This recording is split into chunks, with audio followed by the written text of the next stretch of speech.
बिस्मिल्लाहिर्रहमानिर्रहीम, अस्सलाम वालेकुम। उम्मीद है आप लोग जहाँ भी होंगे खैरियत से होंगे। आप यूट्यूब चैनल देख रहे हो, मेरा नाम है अब्दुल रहमान। नाज़रीन, आज हम कुछ लेटेस्ट अपडेट्स के ऊपर बात करेंगे। कल पाकिस्तान की पार्लियामेंट के तारीख का एक बहुत बड़ा दिन था, जिसमें ओवरसीज़ पाकिस्तानी को वोट का हक मिल गया। उसके साथ-साथ इलेक्शन इस्लाहात का बिल जो है वो भी पास करवा लिया गया इमरान खान साहब की हुकूमत की तरफ से।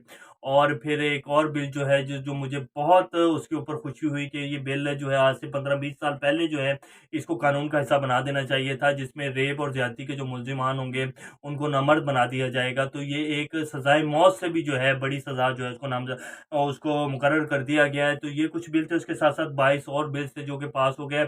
और उसके बाद फिर जो पार्लियामेंट में धींगा-मुश्ती हुई, बिल्कुल एक कबड्डी का जो एक होता है मैदान सजा हुआ था और उसमें गालम-गलौच और जो हुआ कुछ आपको उसकी कुछ तस्वीरें आपके सामने दिखाएँगे और आपको इसकी तफ़सीलात बताएँगे। उसके साथ-साथ अफ़गानिस्तान के जो वज़ीर ख़ारिजा अमीर ख़ान मुत्तकी, उन्होंने अमरीकी कांग्रेस को एक ख़त लिखा है बाकायदा अपने साइन करके, और उसमें उन्होंने अफ़गानिस्तान की ताज़ा तरीन सूरत-ए-हाल और अमेरिका जो अपनी ढिठाई के ऊपर कायम है, उनके 9 से 10 अरब डॉलर के असासे जो अभी तक मुंजमद करके बैठा है, उसके ऊपर उन्होंने ख़त लिखा है और उसकी भी कुछ तफ़सीलात बताएँगे।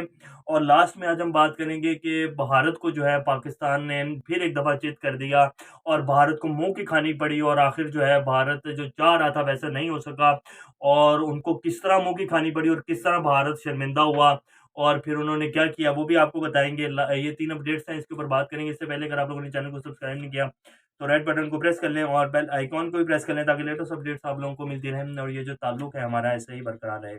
अब हम सबसे पहले बात कर लेते हैं कल पार्लियामेंट में क्या हुआ।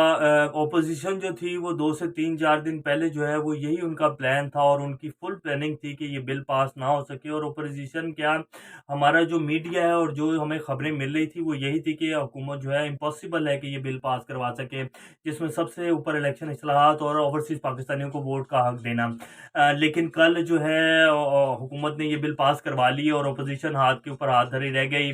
और फिर उसके बाद जो है पार्लियामेंट जो है वो एक वो बन गया, कुश्ती का मैदान बन गया और दोनों तरफ से जो है दोनों तरफ से तो नहीं, ऑपोज़िशन के जो कुछ अराकीन थे उन्होंने सरेआम गालियाँ बकी, बाकायदा स्पीकर के साथ जो है उनके साथ भी बदतमीज़ी की गई। और फिर जो है आमिर लियाकत साहब हैं, उनके साथ भी कुछ एमएनएस के साथ उनकी भी झड़प हुई और जो कुछ हुआ, उनकी कुछ तस्वीरें हैं वो चल रही हैं स्क्रीन के ऊपर। लेकिन इसमें सबसे जो इम्पोर्टेंट बात है और जो कल की तारीख में एक बहुत बड़ा दिन था, जो कि हम सब आवाम के लिए और हमारे जो ओवरसीज़ पाकिस्तानी भाई हैं उनके लिए एक बड़ा खुशाइन दिन था, जिसमें उनको वोट का हक मिल गया। हमारे ओवरसीज़ पाकिस्तानी भाई जो हैं कितने ही अरब डॉलर का जो है हमें मंथली वो भेजते हैं, रेमिटेंस भेजते हैं, जिससे पाकिस्तान की मईशत चलती है और पाकिस्तान को बहुत बड़ा सहारा मिलता है। इमरान खान साहब की हुकूमत जब से आई है, इन रेमिटेंसेस में हर आने वाले महीने में इजाफा होता जा रहा है और इन रेमिटेंसेस की वजह से पाकिस्तान की मैशियत और पाकिस्तान का जो एक रिजर्व्स है उनको बहुत सहारा मिल रहा है। तो हमारे ये जो ओवरसीज पाकिस्तानी भाई हैं, इनका भी उतना ही हक है पाकिस्तान में हुकूमत को सेलेक्ट करने का जितना हमको है। इनके बच्चे, इनके वालिदैन सब यहीं रहते हैं, ये तो सिर्फ कमाने के लिए बाहर गए हुए हैं और वहां से पैसा कमा के भेजते हैं। तो इनका भी उतना ही हक है जितना हम लोगों का हमारे हुक्मरानों को सिलेक्ट करने का है। तो उनको कल वोट का हक मिल गया और उसके ऊपर हमारे साथ-साथ पूरी पाकिस्तानी अवाम और हमारे ओवरसीज़ पानी भाई जो हैं वो बहुत खुश थे। लेकिन अगर कहीं जो है शोक का आलम था तो वो नून लीग और पीपल्स पार्टी की तरफ था, क्योंकि उन्हें पता है कि हमारे सारे चट्टे-खट्टे जो हैं इन सब लोगों के सामने खुल गए हैं। तो ओवरसीज़ पाकिस्तानी तो हमें इम्पॉसिबल है कि वोट डाल सकें। कोई 1% या 1.5% वोट अगर मिलेगा वो भी जो इनके कुछ वहाँ बैठे हुए हैं चापलूसी करने वाले लोग वो देंगे इनको। और बाकी तो ओवरसीज़ पाकिस्तानी की तरफ से इनको बिल्कुल वोट नहीं मिलेगा, क्योंकि उन्होंने इन्हें 30 साल 35 साल से देख रहे हैं कि इन्होंने हमारे साथ क्या किया और क्या-क्या ये कर रहे हैं अभी तक। तो उधर की तरफ से तो इन्हें वोट बिल्कुल वोट नहीं मिलेगा। वहाँ तो दूर की बात, जो जिस तरह की इनकी पॉलिसीज़ हैं, हमारी जो पुरानी सियासी जमातें हैं, यहाँ से भी इनको जो है वोट मिलना बहुत मुश्किल है। लेकिन हमारे जो वज़ीर आला पंजाब है उस्मान बुज़दार साहब, उनकी कारकर्दगी बहुत अच्छी थी, जिसकी वजह से नून लीग की जो जड़ें हैं वो काफ़ी मज़बूत हुई हैं पंजाब में। क्योंकि उनकी कारकर्दगी इतनी आला थी कि लोग मजबूर हो गए हैं कि हम दोबारा से नून लीग को लेके आएँ। बहरहाल इलेक्शन में देखेंगे क्या बनता है। बहरहाल जो है ये तीनों बिल जो हैं बहुत अच्छे हैं और एक बिल्कुल ये एक तारीखी दिन था कल का पार्लियामेंट में। उसके बाद तो जो पार्लियामेंट में हुआ, और ये तो ख़ैर हमारी विरासत है कि ये होता ही होता है। हमारे जो नुमाइंदगान हैं उनको अगर आप ऑफ द कैमरा देखें तो उनकी ज़ुबान जो है सुनकर हम लोग हैरान और परेशान हो जाएँगे कि ये वो नुमाइंदे हैं जिन्हें हमने पार्लियामेंट में भेजा और ये हमारे लिए अच्छाई की तरफ लेके जाएँगे और हमारे लिए अच्छे-अच्छे कानून पास करेंगे और हमारी भलाई के लिए काम करेंगे। तो बहरहाल ख़ैर, अब हम बात कर लेते हैं हमारी दूसरी जो स्टोरी, अफ़गान तालिबान के वज़ीर ख़ारजा अमीर खान मुत्तकी ने जो है वो कांग्रेस को, अमेरिकी कांग्रेस को ख़त लिखा है और उन्हें बताया है कि शर्म करो, हया कर लो कुछ। अभी हमारी जो अवाम के हालात हैं, जो कि एक इंसानी बहरान पैदा हो रहा है, हमारे जो 9 से 10 अरब डॉलर के असासे हैं सेंट्रल बैंक के, जिनके ऊपर आप सांप बन के बैठे हुए हैं, उनको फ्रीज़ किया हुआ है, वो प्लीज़ रिलीज़ कर दो, क्योंकि अफ़गानिस्तान की जो मैशियत है वो बिल्कुल तबाही की तरफ जा चुकी है। और अगर ये असासे जो उनके एक रिज़र्व्स पड़े हुए हैं अमेरिका में, अगर ये ना रिलीज़ किए गए तो अफ़गानिस्तान की जो हालात हैं वो हर आने वाले दिन की तरफ जो है वो तबाही की तरफ बढ़ रहे हैं।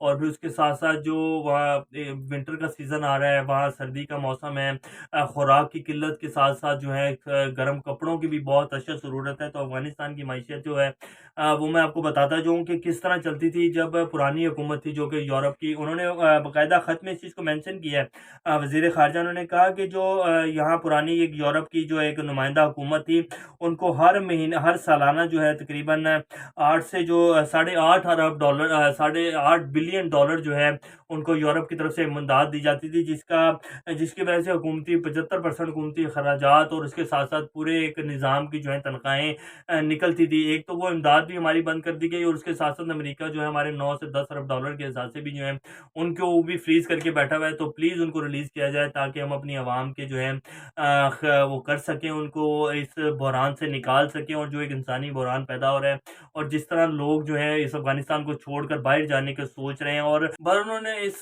ख़त में जो है बताया कि अफ़गानिस्तान की माशी जो सूरत-ए-हाल है उसको शदीद से शदीद तर नुकसान की तरफ बढ़ती जा रही है और इधर एक इंसानी बहरान पैदा हो रहा है। और पिछले 3 से 4 माह में जिस तरह अफ़गानिस्तान के जो लोग हैं, उन्होंने अफ़गानिस्तान को वहाँ यहाँ से छोड़ के जा रहे हैं और कुछ लोग जो हैं जाने के प्लान्स बना के बैठे हुए हैं।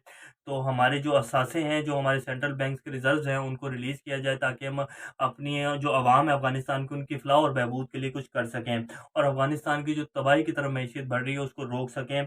और अगर ये ना किया गया और यूनाइटेड नेशंस और पूरे यूरोप ने आँखें ना खोली, तो यहाँ एक ऐसा इंसानी बहरान और उसके साथ-साथ ऐसी जंग छिड़ेगी जिसकी लपटें जो हैं पूरी दुनिया तक जाएँगी। इसके ऊपर बात कर लेते हैं जिसमें भारत को दोबारा शर्मिंदगी का सामना करना पड़ा है।